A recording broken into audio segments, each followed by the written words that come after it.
Yesterday evening marked my first true session with the girl. Signs of significant disorder are greater than I initially thought. Bandai Namco Europe presents The Sounds of Nightmares. Do you remember your nightmares? I remember everything. The first audio fiction series from the world of Little Nightmares. Last night, in my dream, a muddled voice, and then I saw him. There must be more. Try. Interact with the dream. I tried to scream, tearing my throat, but I had no breath. You were right there. Don't tell me you did nothing. You're supposed to help me. You're supposed to understand. I can't help you if you hide things from me. My head! A fire burns in there. We can face your monsters together. Please stop.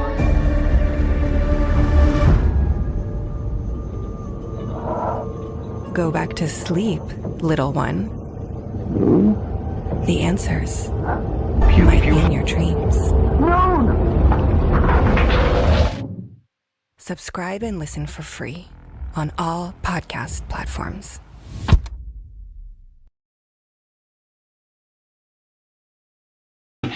I've lost.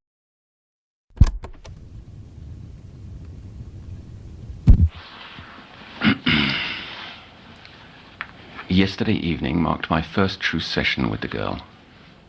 Signs of significant disorder are greater than I initially thought. Her imagination is vast, but one phrase in particular has become an earworm of sorts. He was right in front of me, breathing hard. That's what I remember most. The awful smell. Like when sausage goes bad. Scent while dreaming is a rarity, and indication of sensory transcendence. She may be a fine candidate for a neurological study, but her health must come first. There are undoubtedly other details I missed in her recount.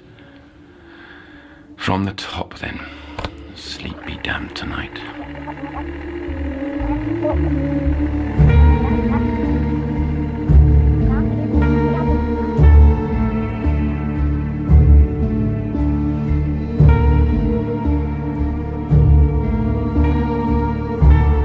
You're listening to The Sounds of Nightmares, an audio fiction series from the world of Little Nightmares.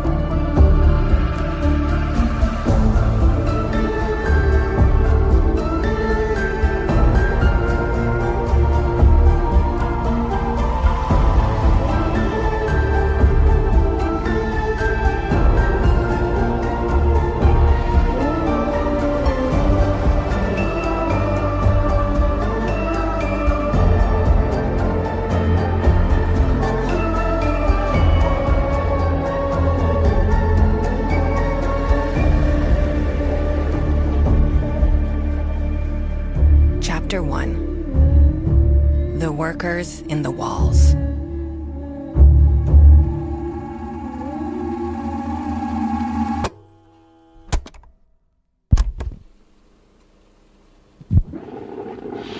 This is the Counsellor. Herein are my preliminary case notes for tape number 54, session number 1, patient number 1220, referring to children by numbers. Our relationship goes beyond mere ethics, so I can leave that practice to the heartless quacks on the upper floors. But to remain professional, I'll use a moniker the girl's given herself. Noone.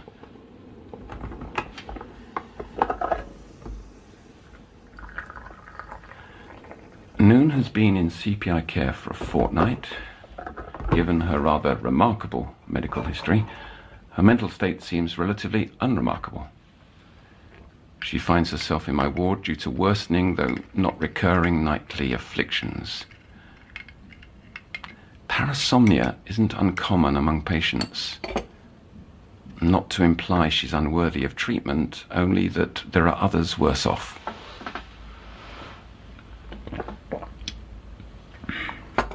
Noone also displays signs of mild trauma. As such, nightmare disorder is possible. Given her diffidence, the focus for this session is to build rapport. I'm hopeful Noone will open up and will learn what lies inside that little head. Oh, damn.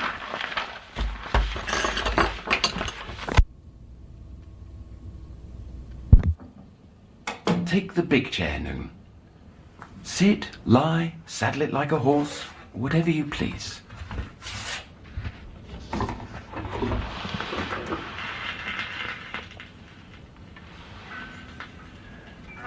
How's that?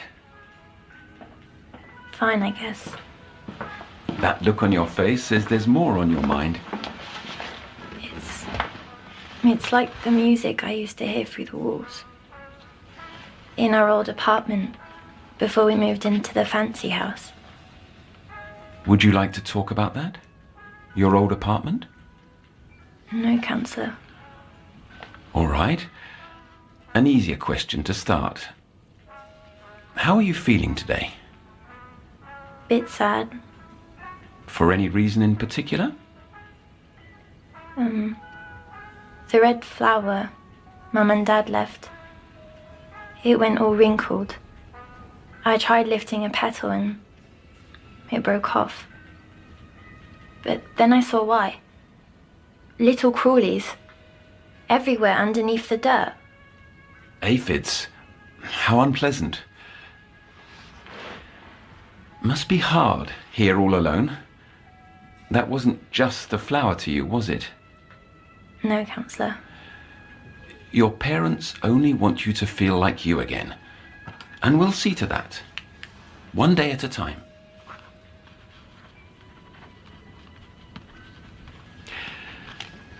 Have you been sleeping? Yes, Counsellor. Call me Otto. Sleeping well? Yes. Noone, this is a place of honesty. The truth. Please. Fine. Middle of the night. I keep waking.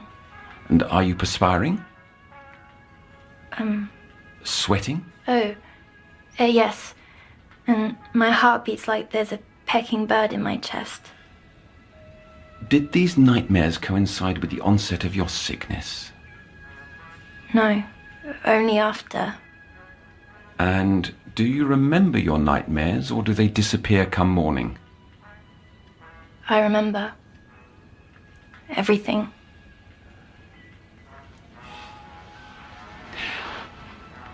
Would you be all right to tell me about them? Now or later? Yes. The one I had last night, it's still here. The feeling. But may I have some juice? My head's light and Mum says it helps. I'm not sure that's true. Regardless, you may.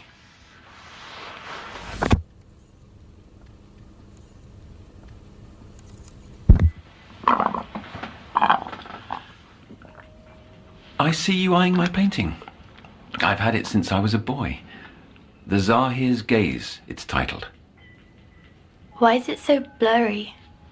It's a hidden image. The trick is to unfocus your eyes. Try it. There. Can you make it out now? No. I've got an idea. Keep your eyes on the painting.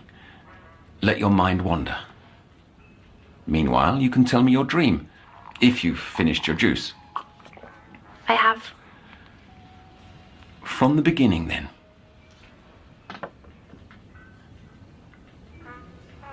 It started when I woke up. Somewhere I didn't belong. Describe this place, please. Everything was white. Only slowly I realized snow was falling on a field. The view was peaceful, looking out from so high up. Like I was one with the cold. You felt this cold? Not like the counties in winter, but more like watching someone who was chilled. Around me, but not in me. I turned away from the window, which was only a hole in the stone wall of the curved passageway that stretched on the long ways. This odd feeling, told me to get up, but I couldn't stand because the ceiling was so low. I crawled ahead, and if not for the tiniest bit of light, I would have fallen. Another passageway appeared on the floor, its edges throbbing in the dark. Suddenly, I heard a clinking from below. That same feeling told me I was lost inside a giant. A huge one made out of stone, and the only way out was to keep going through its veins. I climbed into the pitch dark and immediately began sliding down the icy wetness, going and going, faster and faster. I thought the slide would never end, and just then, it shot me out. Did it hurt? Not like when you fall for real.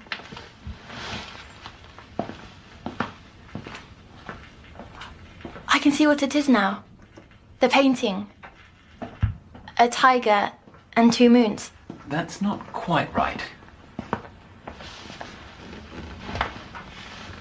I've never seen a tiger before. Keep trying. Remember to unfocus. Continue, as you wish. An orange glowing came from a candle, but the light didn't reach the room's corners. A tiny hole had been cut out of the stone beside me. The snow, I thought. How nice it would be to watch fall again.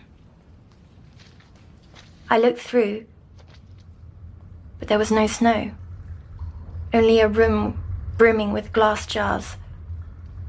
Light danced through them, coming from a doorway on the opposite side, until a figure stepped through it.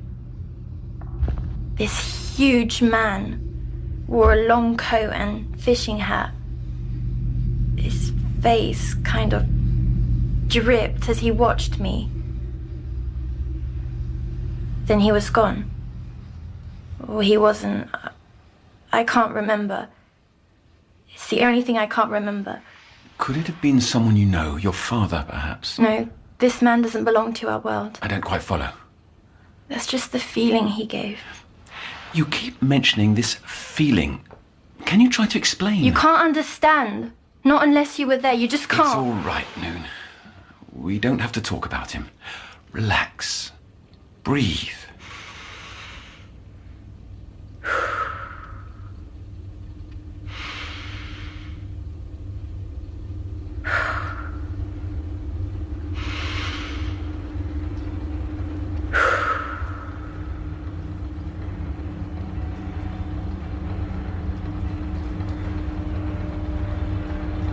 Turning from the hole, I spotted an exit on the far wall. That's where the clinking was the loudest. I started towards it when a shadow ran out from the corner. That of a child. I shouted, "Hey! Where are we? Where are we?" But quiet as a mouse, he climbed through the pulsing exit. And carelessly I followed. The room over was bigger, and the child was gone. All over the walls and floors were more pulsing passages, like living ant tunnels. All kinds of springs laid about, and little oil cans and strange tools. Suddenly, footsteps, approaching, matching the rhythm of the clinking. Knowing I didn't belong, I hid behind a wooden box. Peeking up, I saw other small shadows entering the room. They stepped by each other silently. Most passed into different doors, but 2 stayed behind, searching through the springs. They were not children, not at all. Even in dim light, they remained shadows. Things not quite there, as if forgotten, not wanting to be seen. They held nasty tools, and their empty faces showed they weren't very bright. Both stood, looked down a passageway, and jumped. With nowhere to go, I did the same, climbing to the platform below.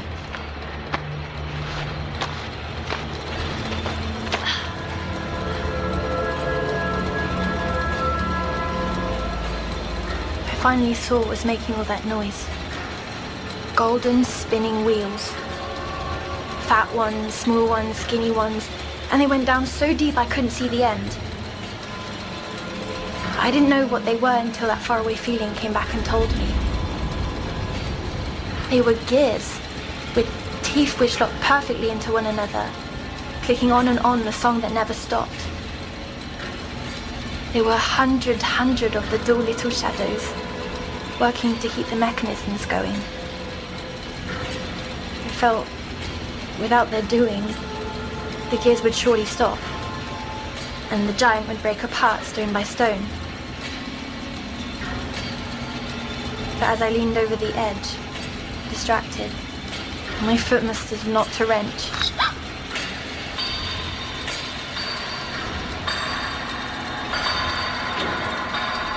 All the shadows stared up, and a few began climbing my way. They moved separately, but as one. I panicked and tucked between a set of levers. In the tight space, my dress got caught on the tooth of massive gear. It pulled me up and around until my dress tore, shooting me onto a pipe below, where I lost my grip only to hit another platform.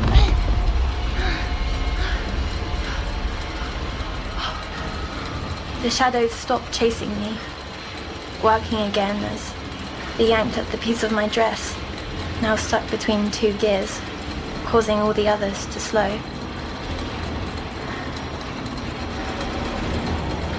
While they were bothered, I took the chance to escape.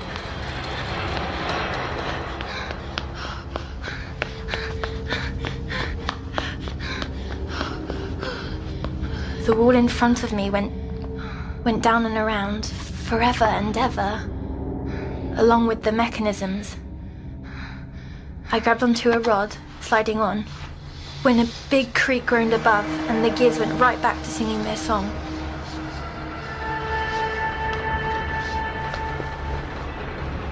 The ripped fabric floated down before me, passing by a tiny crack in the stone. Painful cries came through it. I shouldn't have wanted to know what was on the other side, but I did.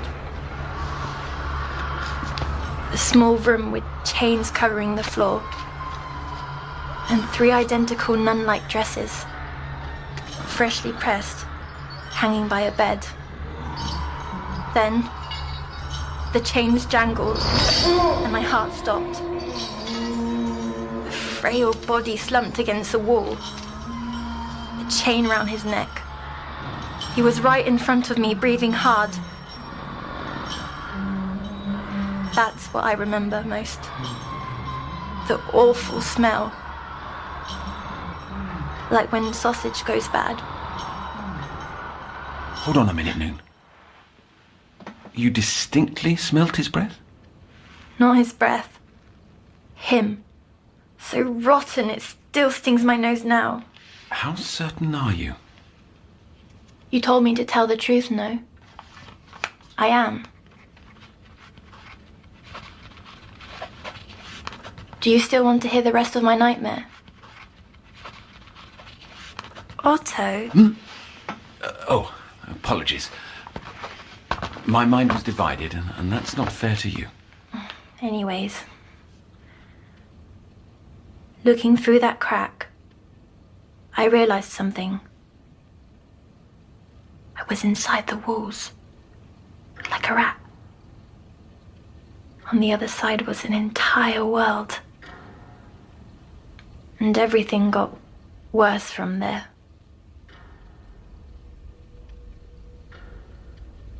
Lower and lower I climbed until I'd gone down so deep that there was nothing but steam and darkness. And louder ticking, back and forth, back and forth. Wanting to give up, I sat listening.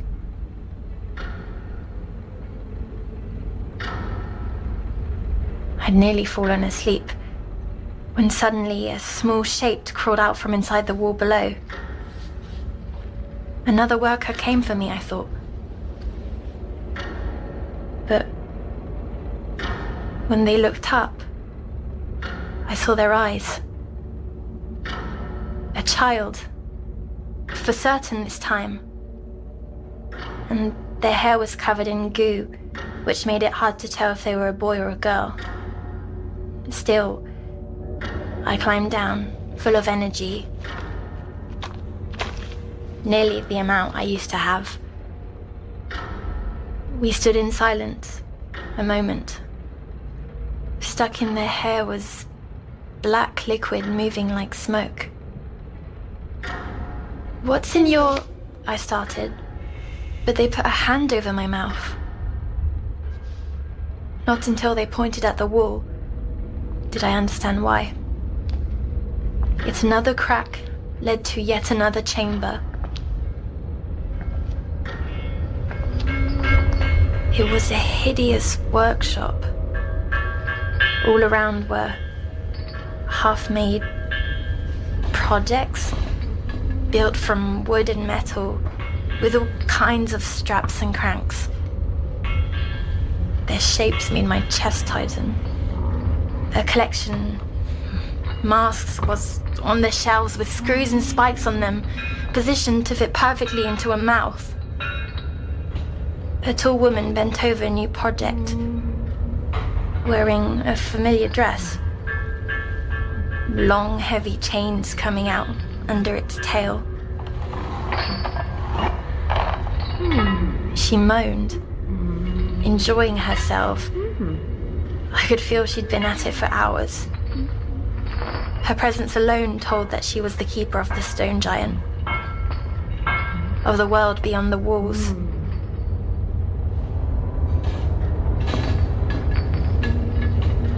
Turning to a pile of scraps, I saw her face. Equally old and young, and her skin stretched back so tight that only her eyes seemed human. I wanted so badly to know what she was building and to scream all the same. But before I could do either, my new friend pulled me away. They pointed up. From between the planks, a shadow studied us. The child pulled my arm, but it was already too late. The worker looked down beside me, inspecting my body like a tool, reaching out with its wrench. But the child pushed me away, letting a slither of light shine out from the workshop to hit the shadow. Faster than fast, tucked back into darkness, desperate to keep hidden.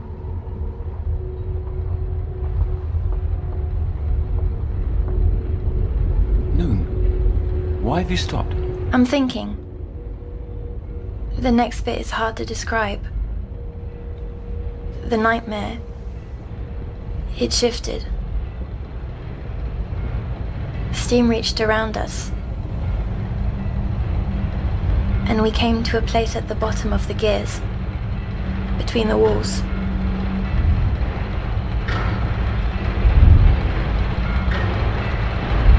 In front of us, a long pendulum whooshed back and forth. My friend grabbed hold as it swung by. I let it go past 1, 2, 3 times before finding the courage to do the same. We climbed as the pendulum rocked left and right, making my head dizzy. Just a little more, I repeated to myself, until my friend reached out a hand to pull me up.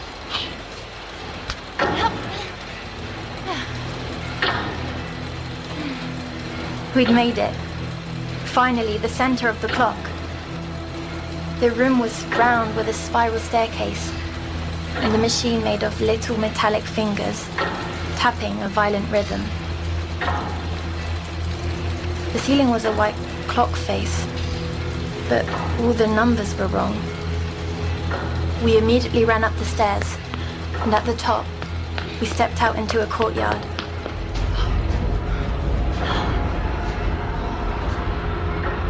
My body began shaking as I heard them. Shouts and shrieks of pain. All I could do was stare up at the circular walls, which I had just been inside. This was the true building. There were a million rooms like the second one I peered into, all the way up with hands and limbs reaching out from between the bars that kept them locked in.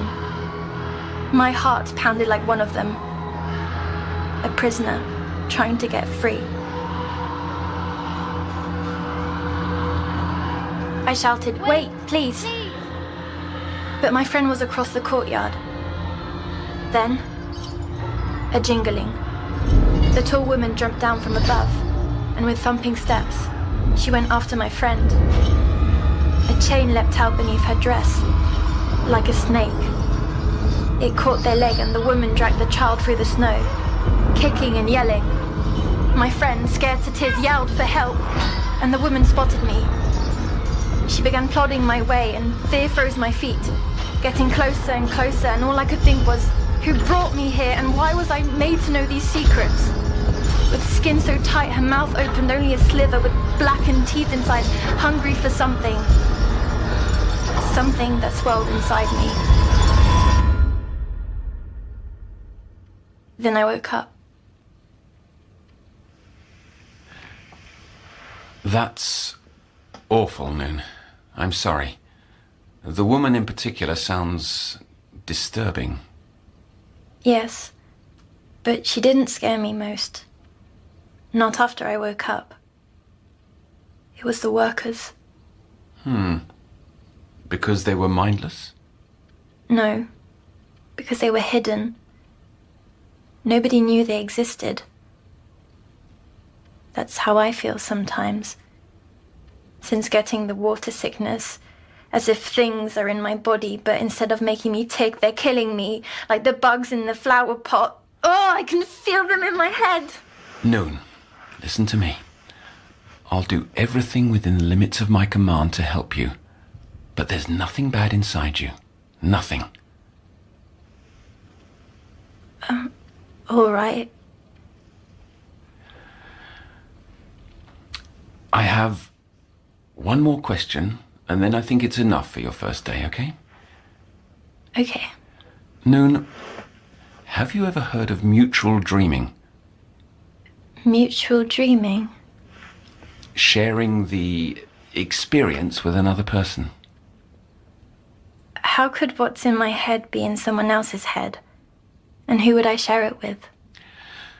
Questions that have hounded my outer colleagues for years.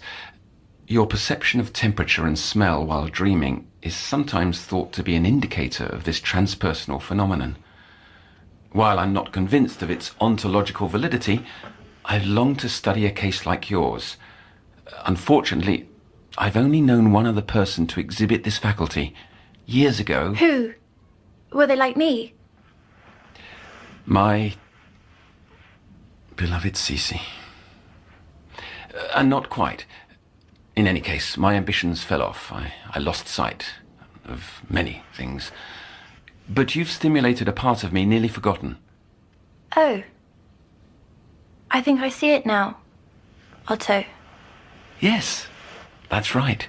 We're in this together. No, the painting. Oh. It's a map. Of stars and two circles around it. Yes, good. An astrolabe, in fact. Astrolabe? An ancient instrument used to locate positions in time and space. Now, surely you're exhausted. I don't want to go to my room. To sleep. Will you walk me back? Of course. And we can't forget your nightly confectionery. Here, Noone. Take your pick. Sweets for my sweet.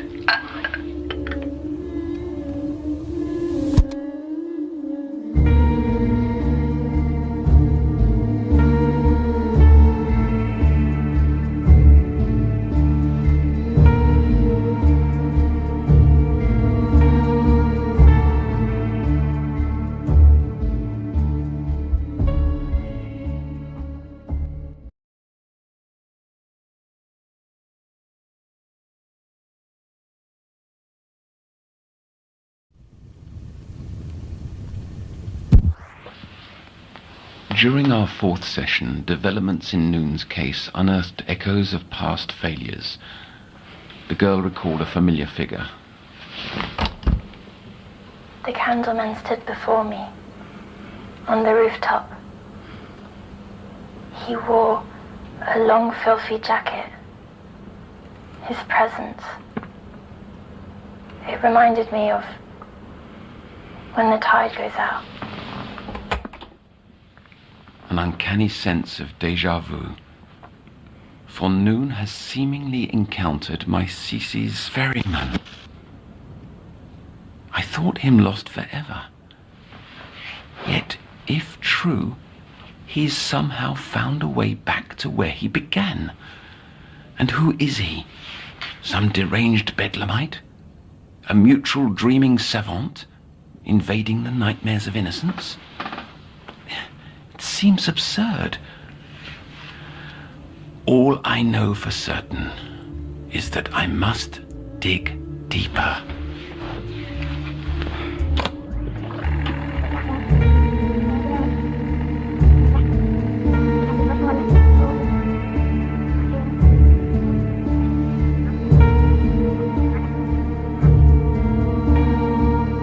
You're listening to The Sounds of Nightmares, an audio fiction series from the world of Little Nightmares.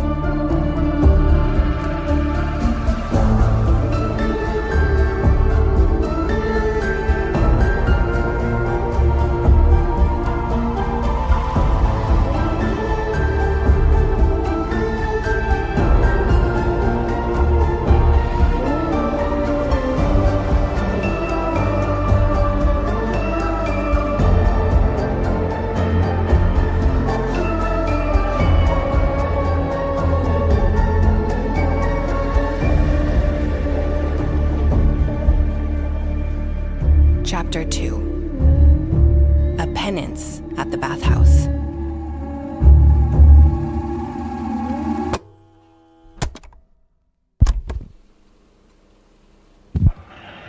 This is the Counsellor. Tape number 57, session number 4, patient Noone. I was presumptuous, judgmental. Now I feel it's paramount to prioritize Noone's treatment over several other cases due to demonstration of abnormal and neurological faculties. To disinter further, today I'll venture an unconventional method.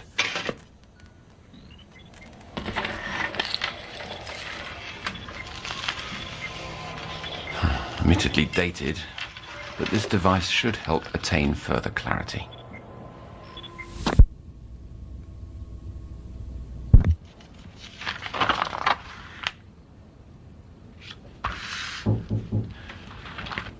Please, come in. How are we doing today, Noone? Otto, what happens to a stone that has overcome its greatest fear? You're telling a joke? Yes, but I never got the punchline. I'll have to think about that. There, look! A moth! Mm-hmm.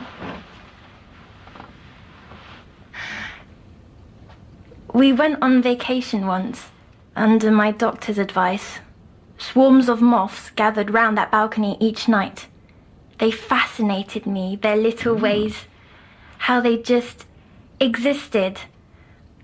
I collected them in Mum's plastic jars. Well, this might be a good time to tell me about your mother. I'd rather not. Mum didn't share my enthusiasms for crawlies.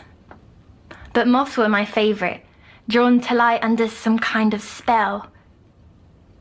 Perhaps you see a bit of yourself in the moth, vulnerable, caught in the spotlight. The fame you received after the cure... I don't feel cured. At all. You feel you're still in the dark? Yes, but I like to try to fly towards the light. Then let me be that guiding light, and eventually together we'll leave your darkness behind. How you said that reminds me of the place I visited. On your vacation? No, last night. In my dream. Let's make sure you're comfortable before jumping in. Oh, I feel at ease. Calm even. Can I tell you about it? If you like, then I suppose you I could... awoke to wet air on a rooftop. Peeking over the ledge, I saw an ocean stretching all the way to the horizon. On the nearest shore, giant fish-like contraptions crawled out from the waves, and from their mouths, plump men and women emerged, faces hidden behind wooden masks, bodies tucked away beneath mucky brown robes. Some used sticks to labour up the long, winding boardwalk leading from the beach to the lantern-lit market below. Their destination was behind me. A distant, crooked bathhouse. A voice whispered, "Hey!" And I turned to see a grubby, breathless boy stepping off a ladder. He dressed in tatty shorts and shirt covered in pin badges. He said, Do you know a way out of here? I told him I was equally lost, but he insisted on traveling together. He went on, "Other kids call me Jester because I never run out of jokes. I can tell you some along the way." I didn't reply, so he blurted, "A man tells his friend to stop looking for the perfect match." But he stopped.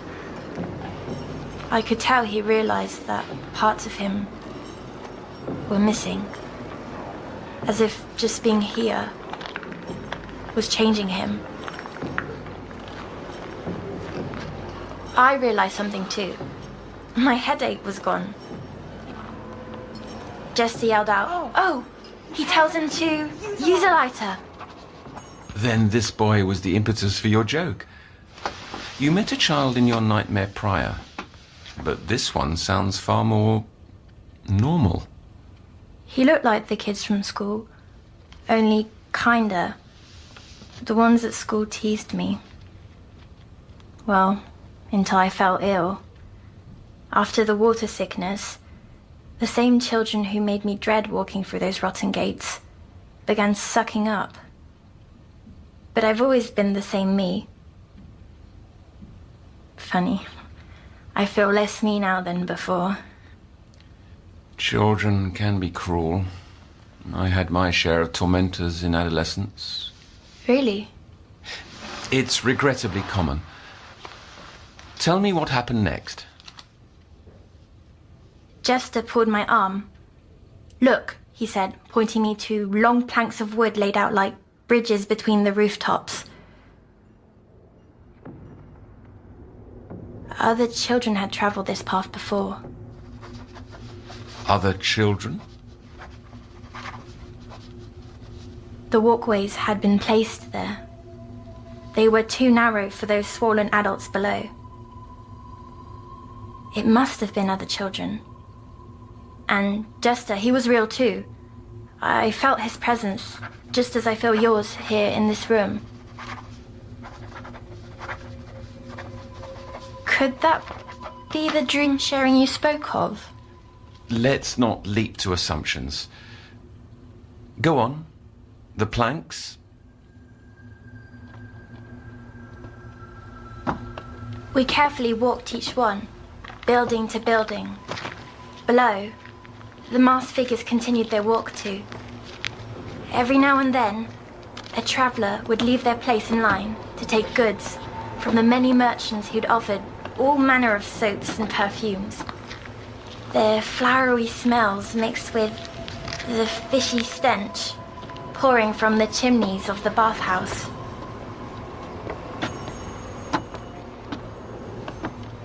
When we reached our final building, our only option was to head down the long ladder, snaking around the side into an alleyway below. Jester was a nervous sort, so I did my best to stir his courage and asked, "Have you another joke?" And he replied, "Oh, right. What happens to a stone that has overcome its greatest fear?" And there it was again. That lost look, like Granny used to get. I asked him, "You don't remember?" "You don't remember?" And Jester simply said, "I'll know it by the time I reach the bottom." But before I could follow, something called out from across the rooftop. A muddled voice. And then I saw him. That man with the impossible face. The same one from the room of glass jars, but I can never focus on him. Noone, I need you to recall fine details. I told you. Especially when speaking about persons you've seen multiple times. Recurrence implies significance. He's a broken mirror, or a photograph all torn up. Impossible to piece back together. I have something. A magic glue for your mind.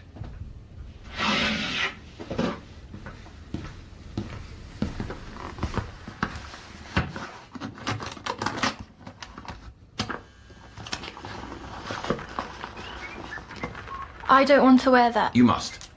If you cannot remember specifics, then I cannot help you. I must know about this mystery figure. I simply must.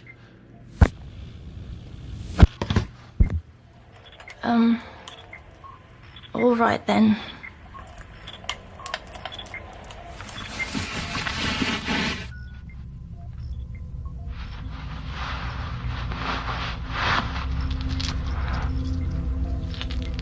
A pendant?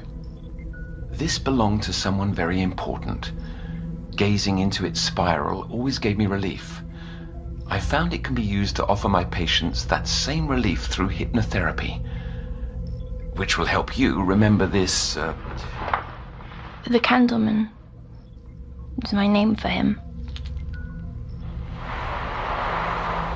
I'd like you to gaze into the spiral. Watch it sway. Back and forth, back and forth. Fall into the endless turning of the pattern within.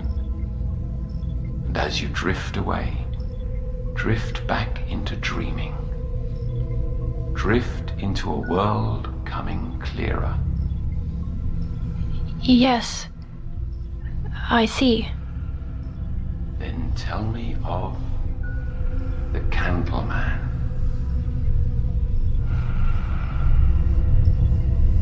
The Candleman stood before me on the rooftop. He wore a long, filthy jacket. His presence. It reminded me of when the tide goes out. And his face. It moved beneath his hat, like soup, bits and pieces rising and sinking. Wait, I can see a little better now. His eyes are long slits, skin rough, sagging, like melting wax. He didn't speak, but somehow I knew. The Candleman wanted me to open myself to this place. Yes, he has for a while now. Every night. Every night? Oh, I can see it all. A web. He's been with me this whole time. Watching. Observing. Waiting. What does he want? I don't know. Someone shouting. I turned to look. I'd like to keep talking about... No, when I turned back, the Candleman was gone. I rushed to the ladder. At the bottom stood a poor-covered brute with filthy arms. He must have broken away from the boardwalk, and something hung in his hand, flapping like a fish. He headed to the bathhouse and something told me to follow. As I climbed down the ladder, I passed by an open shop window and poked my head inside. The merchant, spoke in a raspy voice. "What's your pleasure?" A desperate moan came from the customer, and he said, "Suds, to cleanse this profane skin." And then the merchant lifted a bottle of pink liquid and said, "This will ease your pain."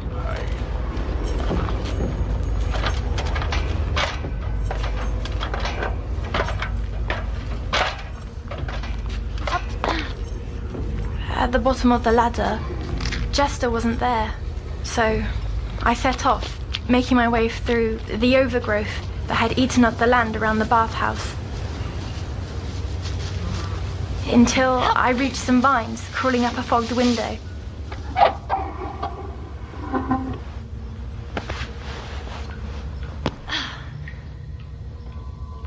I was in some kind of store closet. The shelves were lined with cleaning chemicals and brushes and buckets. The stink of bleach stung my eyes, so I rushed through the door.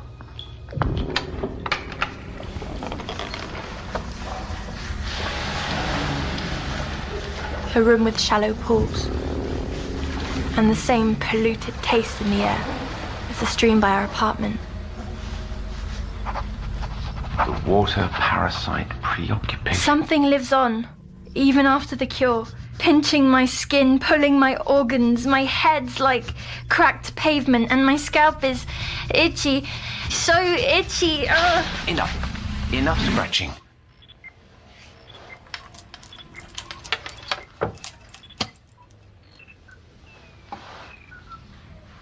Noone, listen. There's nothing on you. Nothing inside either. It's only you and me and nothing else. It's all right. You're back. Safe and sound, as promised. Did it work? Were details glued back together? Some, though many pieces are still missing. And this continual mention of headaches concerns me. I'll look into possible causes and see what can be done. For now, the bathhouse, you were inside, right?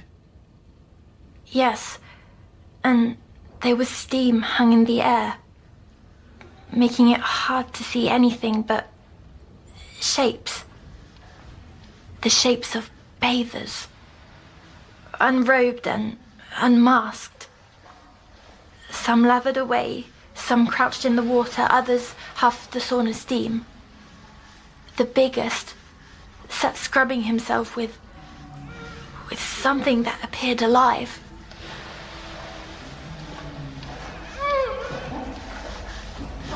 Creeping through the steam, I hid behind a bucket.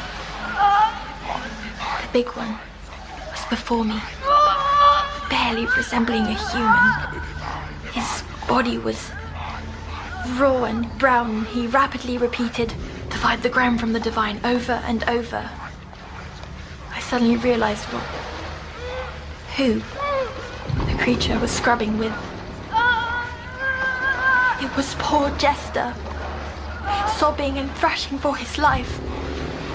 Stumbling in horror, I slipped on the slimy tile, and the room went silent as they turned their heads and began a haunting chant. "Cleanse her, cleanse her." Voices piled as their shapes stood and staggered into view, their bodies scrubbed into raw spectacles. There was nothing I could do for Jester, so I picked myself up and ran for the door, but it was shut tight. The bathers drew near, arms reaching out. My hands grazed a crevice on the wall, which I slipped through just in time.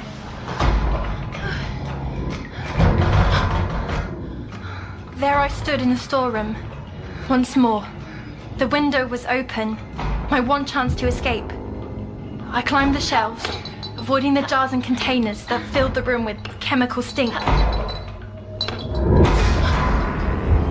Glancing back, I saw the monster standing in the broken doorframe, Jester's limp body under his arm.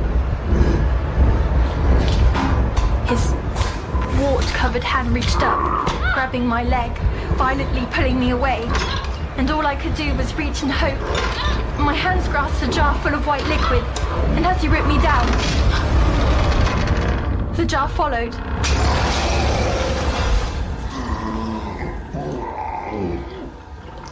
The liquid covered him, head to toe, unleashing a cloud of gas that burned the very air, washing over me, sending me into darkness. A strange satisfaction came from melting down that vile man. I wasn't like that moth, searching for the light. I was quite happy, surrounded by the dark. Soon enough, I was back here, in the copy. A more intense, personally rooted conflict this time.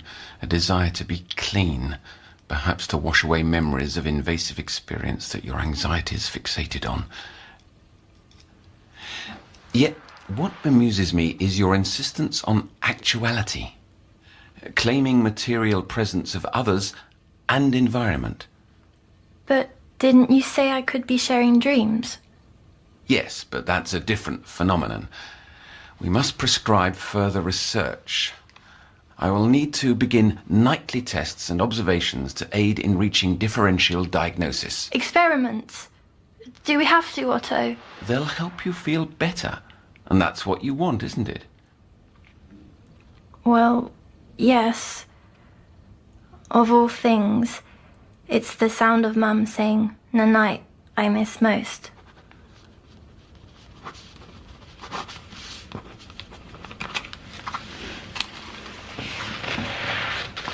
The stone becomes a little bolder. Pardon? The answer to Jester's joke. It's an old one.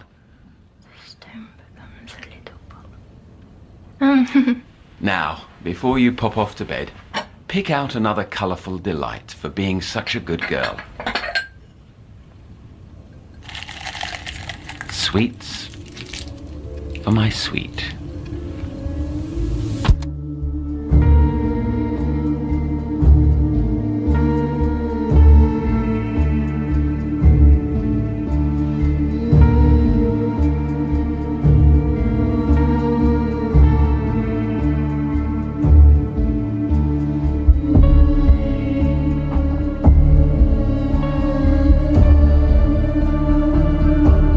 Just listened to the second episode of The Sounds of Nightmares. This episode was written by Mike Bambridge, aka Super Horror Bro, and Lonnie Nadler. Our showrunner is Lonnie Nadler, and the series is directed by Thomas Joses. Noone is played by Amy Pursehouse, and Otto by Kester Lovelace. Music created by Tobias Libia and Thomas Joses. Production supervised by Alizé Debar and Lucille Rousseau-Garcia. This series is based on Little Nightmares from Bandai Namco Europe.